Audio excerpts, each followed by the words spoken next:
हर जराव joint operation खलायै TR05G 0266 मानिनि खुंसा मालखुंगो नाइतोगै मानजाखा 1950 बुकल याबा tablet हादिवा मनि हादिदार 10 लाख हायगानि साका SDPO Jayant कर्मकार पातिमुंगो करंजाक खरकसा ब्लकना arrest लायका Kadamtala थानानि police पातिमुं Kadamtala আমজাयो সন্ধ্যার সময় কদমতলা পিএস এবং আমাদের 97 নিয়াকুবনগর বিএসএফ ক্যাম্প আমাদের রেজিস্ট্যান্ট কমান্ডার সাব ডিকে বর্মা সাহেবের নেতৃত্বে একটা জয়েন্ট একটা ভেহিকল চেকিং চলছিল।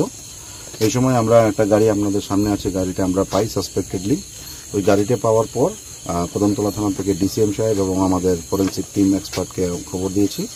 ওদের উপস্থিতিতে গাড়িটা চেক করা হয়েছে। গাড়ির ভিতরে প্রায় 1950 আউন্স ইয়াবা ট্যাবলেট ছিল। এখন ফরেন্সিক টিম দিয়ে আমরা এটা টেস্ট করেছি, সেটা ইয়াবা ট্যাবলেট। এরপর আমরা ইয়াবা ট্যাবলেট সহ গাড়িটাকে আমরা সিজ করেছি। একজন গাড়িতে ছিল, তাকেও আমরা আমাদের কাস্টাডিতে নিয়েছি। এখন তার বিরুদ্ধে একটা স্পেসিফিক NDPS একটা মামলা হবে। এই বাজারে তো কোনো মূল্য নেই, ব্ল্যাক মার্কেটে আমাদের ইয়াবা ট্যাবলেটের মূল্য অনুমান প্রায় 10 লাখ।